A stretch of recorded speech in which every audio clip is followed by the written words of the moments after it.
Hey everyone, it's Pocket-Sized Pals. Sorry again for another disappearance. I haven't posted a video in a while. I just went through a huge move. I moved back in with my mom in her house, and that was a big deal that took a long time. And I've just started a new job, and unfortunately I've been dealing with a sickness with Miss Stella. She has been very ill for about a month now, and I'm still dealing with it at the moment, but basically I wanted to talk to you today about Pyometra, which is one of the things Stella was diagnosed with. So I was going to go through her symptoms in the order that they showed up, so that if you notice any of these symptoms, you will know to get your hamster into the vet. So basically, Pyometra just means that there is some kind of infection in the uterus or ovaries. From what I've read, it's quite common in female hamsters, especially Syrians. So if you have a female hamster, it's definitely something to look out for and think about. So the first thing I noticed was a really bad smell in her pee.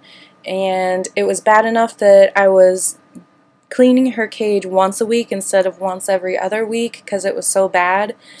But with female hamsters, this can kind of be a hard symptom to diagnose because they kind of stink anyways whenever they go through their heat. So that's why I didn't catch this right away. I just assumed she was going through some heat issues. But you will notice that they have very smelly pee, and sometimes they even have a discharge down by their genitals. The next symptom I saw was a change in her poop. In this picture you can see on the right, it's kind of similar to what normal hamster poop looks like. It's small and brown and dry.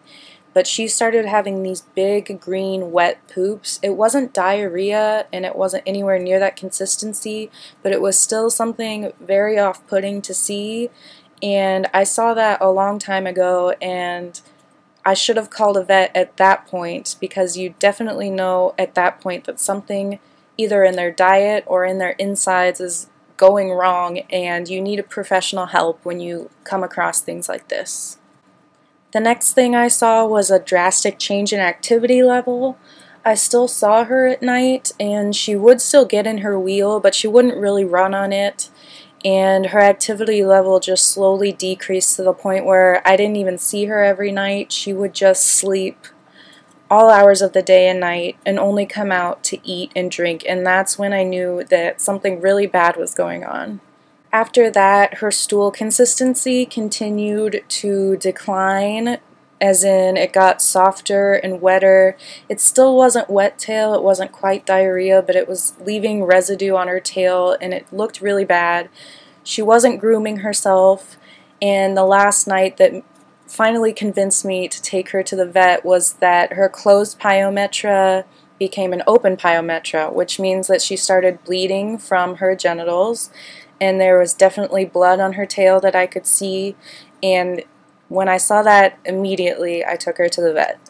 The vet was very quickly able to diagnose this. When she saw the blood and the dehydration and the consistency of her stool, she was very easily able to diagnose this as Pyometra. So we scheduled her for an ovariohysterectomy, which means they took out both her ovaries and her uterus.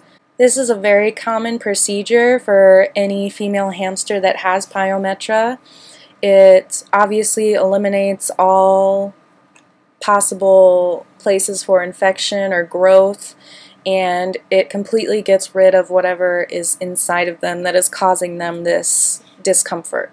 So when Stella had her surgery, her vet told me that one of her ovaries was completely fine, but the other horn of the ovary was 10 times the size it was meant to be, which is not good.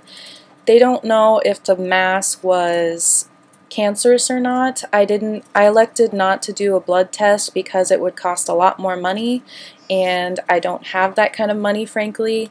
So we don't really know what it was that they took out, but they did take out both of her ovaries and her uterus. These are all videos and images of her when she first got back home from the vet. She came home Thursday night after her operation Thursday morning, and as you can see, she looks very sad. She's not been grooming herself. Her coat is a mess. Her ears are down, and she's very slow to get around.